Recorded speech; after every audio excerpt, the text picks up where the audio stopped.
you all for coming. My name's Hector Encinas, H-E-C-T-O-R, last name Encinas, E-N-C-I-N-A-S. I'm a sergeant with our Media Relations Unit.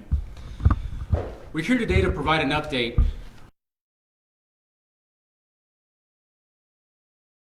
Police Chief Montenegro will be speaking, and following her, our Homicide Sergeant, Sergeant Bacon, will provide details of this event and be able to answer some of the questions that you all may have.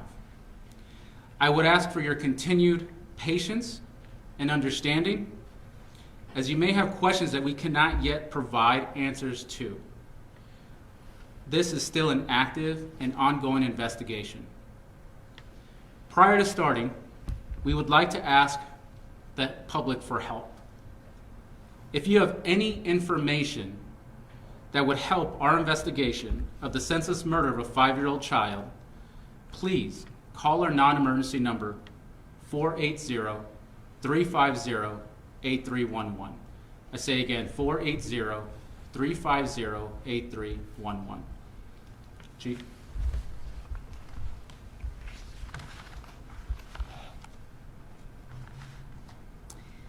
I want to start by expressing my thoughts and prayers to the Nashville community and the victims and family of today's shooting. On behalf of the members of the Tempe Police Department and as the chief, I am saddened to be talking to you about the tragic and senseless loss of our innocent 5-year-old child who was fatally shot, and the other 2 children that were injured by gunfire on March 17th. No words can provide any comfort to the parents, families, and our community. Please know the identification and arrest of those responsible has served as the Tempe Police Department's top priority. Today, I'm here to announce that the Tempe Police Department, in partnership with the U.S. Marshals Fugitive Task Force, the Phoenix Police Department, Juvenile Probation, the Mesa Police Department's Crime Lab, the Maricopa County Attorney's Office, and DPS arrested those responsible for this tragedy. I want to thank all those involved for their steadfast commitment to finding justice for these young victims and their families. The investigation revealed that this was a targeted, isolated incident, and the investigation is still ongoing. Sergeant Bacon is here to provide detailed information regarding this tragic incident. My thoughts and prayers are with the victims and families of this tragedy.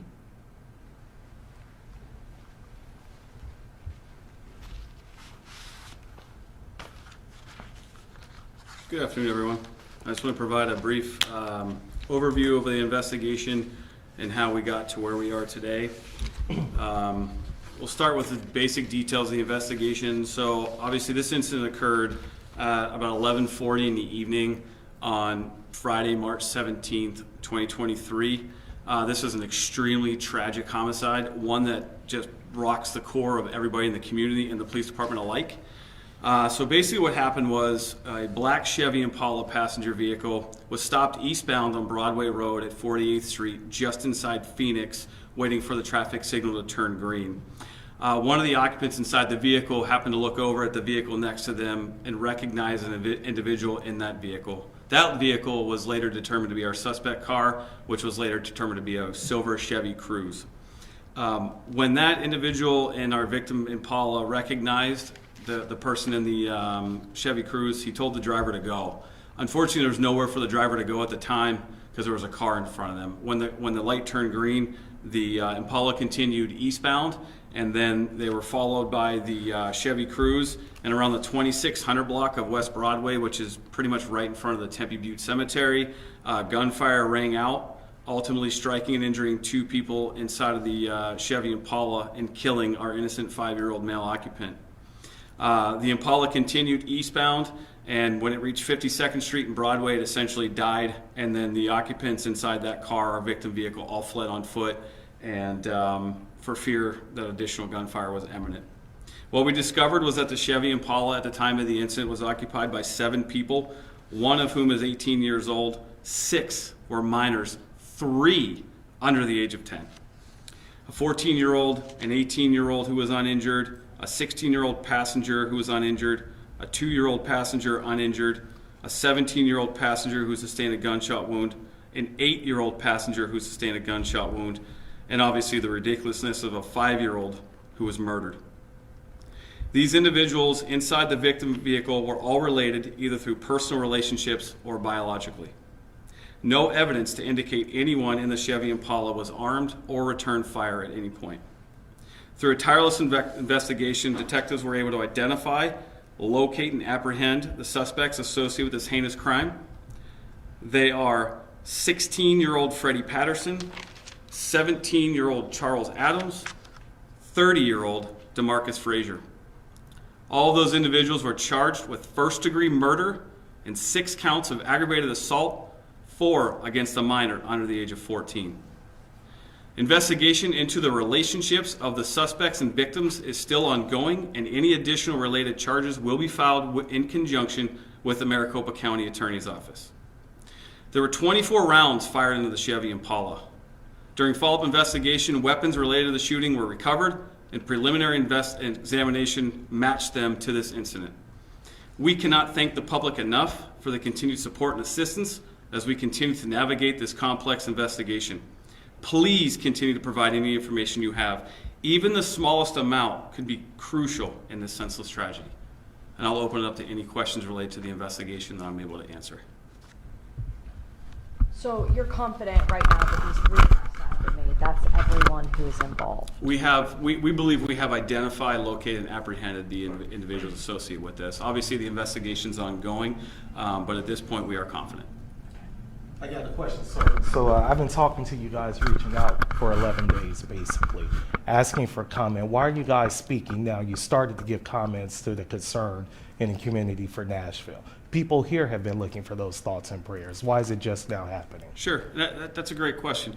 One thing you have to remember is these are complex investigations that take some time. I mean, when you look at the complexity of our scene, so our casings are well over several hundred yards west of where the car ended up. We had lots of technology and things we had to kind of scroll through. So we wanted to provide information to the public as soon as we could. So that's why it was piecemeal a little bit until we could come and speak confidently of where we are today. When were these arrests made? Was it in the last few days, last week? They were made on March 21st.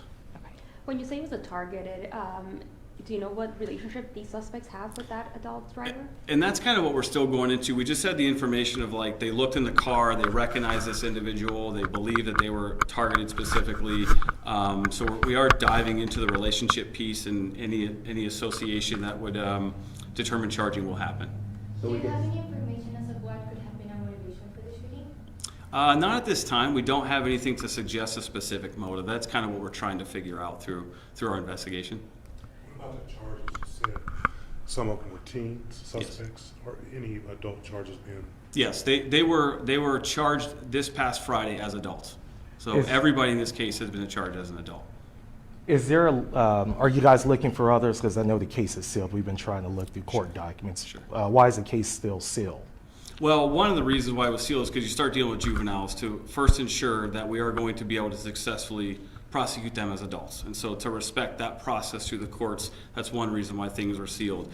In terms of any additional associates, that is something we're still looking into. There's still a long way to go. Although I can stand confidently before you that we have located, identified, and apprehended, there's still work to do. And we just want to make sure that you're dealing with 3 people being shot, an 8-year-old, a 5-year-old who's deceased, and a 17-year-old. I mean, this is going to take some time to comb through everything we have. And so we just ask for the continued patience and support. So I do understand the question of, why was there some delay? But that's the honest reason, is it's just taking time to comb through everything that we have. And is there a connection to gangs in this? That is something we are looking into. I can tell you that if we do establish that there is a gang connection, appropriate charges will be filed. Do you have an update on the other 2 victims that were also injured? Yeah, they were non-life-threatening injuries. They were released after they were treated, so they are still receiving treatment, obviously, for their injuries. But they have been released from the hospital? Correct. It's unclear. Sergeant, are you guys looking for other people? Or do you have everybody who you believe, including the trigger? Yeah, at this point, we do not believe we are looking for anybody else. We're just trying to tie all the pieces together. You mentioned 24 rounds fired. Are we talking about more than one weapon used? Yes, we've recovered weapons, yes.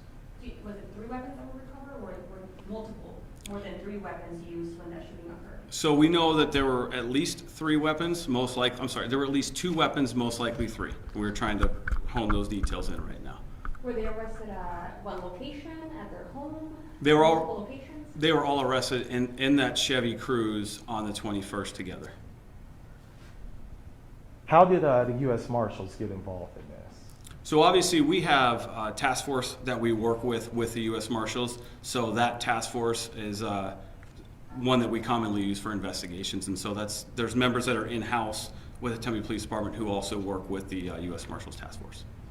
You mentioned who shot a 5-year-old, a 6-year-old, and then you mentioned also an 18-year-old. Was the 18-year-old? So the victims of this, we have a 5-year-old who was fatally shot.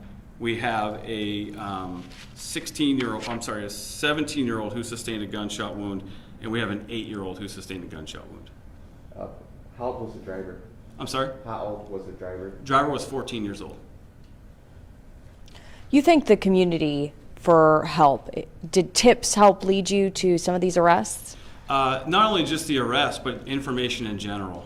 We've had businesses reach out to show whether they had surveillance or didn't have surveillance, or have some things on video. So the community has been impactful through this entire time. I mean, like I said originally, it's shocking to the core of everybody when you have homicides. But then when you're dealing with a 5-year-old, and then you're dealing with an 8-year-old who was also shot. And I mean, these are all kids. These are 16, 17, 14, 2. I mean, so the community came together to give us information, yes. Let me ask the chief a question, please. Is there any other questions for me? Yes. Go ahead. Just want to know the motive in between the 2 vehicles. I mean, what was said that led to this? And that's what we're looking into. We don't have that right now to stand here and say we have a solid motive or we know for sure what the reason was. That's something we're looking into. That's why I said, like, we're looking into the relationships to see what we can find. I think we'll get there, but right now we're just not there. Because it was a targeted incident, we can take away the fact that it could have been a road rage incident, right? That's not how it's being investigated. Yeah, we don't have anything to determine that this was a road rage type incident. It was a matter of fact with like I said, in the victim vehicle, somebody looks in and sees somebody and says, go, go, go. So we're trying to figure out what that relationship is and why why they wanted to get out of that way. But it wasn't a 5-year-old. Correct.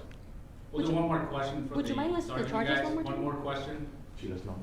Would you mind listing the charges and the names Yes. of those involved again, please? So the charges again, I'll list the names first for you. 16-year-old Freddie Patterson, 17-year-old Charles Adams, 30-year-old DeMarcus Frazier, and they were charged with first-degree murder, 6 counts of aggravated assault, 4 of those against a minor under the age of 15. Charles's last name, please. I'm sorry? Charles Adams. Adams, yes. Thank you. All right, Chief, I want to ask you for some accountability reasons. This is going in a whole bunch of different directions. I think the city of Tempe does have a curfew.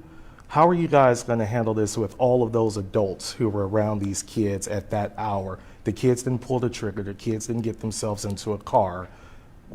Going forward, what are you doing with that? Sure, that's great things for us to look into, but I will tell you that as a mother and as the chief of police, our top priority was to solve the crime of a homicide to a 5-year-old. So our top priority was not to deal with the curfew concerns and the other issues related to that. I think the families are going to be dealing with enough other than deal with something minor infractions such as curfew. Okay, and the follow-up with the compassion, empathy, and all that. I've been trying to get in touch with you for days, through emails, calls, and everything. You speak as a mother, but these are the community's youngest citizens, a 5-year-old. He's dead. Then this is coming on the day that Nashville has lost 3 kids. What plea do you make to this community? Because, I mean, you might be the chief in a few weeks. Absolutely. This is on your watch. Absolutely. And I stand behind the investigation. We had detectives working around the clock. We had other agencies that were providing the support to lead to the identification of the suspects responsible for this crime. And so with that, I did not want to jeopardize the integrity of the investigation by providing information prior to the investigation being prepared to release the information. Even your thoughts and prayers? Of course, we said that from day one. We started this investigation with almost no follow-up. I just want you to know the day of the crime, we were aware that it involved a silver passenger vehicle.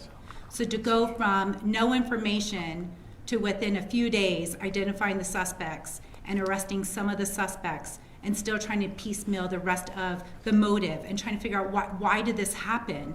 And so trying to find a balance of when do we provide the information and advise who the suspects are, it's not an easy answer. And my heart was broken from the moment I got the phone call. It's a 5-year-old. It's so senseless. It's ridiculous. Thank you. I have one other question. We have been covering body camera or footage of a DPS trooper who was nearby. From your point of view, I don't know if you've seen that video or seen our reporting, should that trooper have run over to that 5-year-old who was shot in that car sooner, should the response have been different? I'm aware of the video. I did not watch it. I heard that it was graphic. It's horrible. It's embarrassing that someone would even publish that on YouTube or whatever other websites that it was put on. It's disturbing. It's part of evidence. And for the DPS officer, I don't know the full circumstances as far as some of the First Amendment auditors, whatever you want to call them, to taunt officers in different situations and then change a situation and say that something's going on.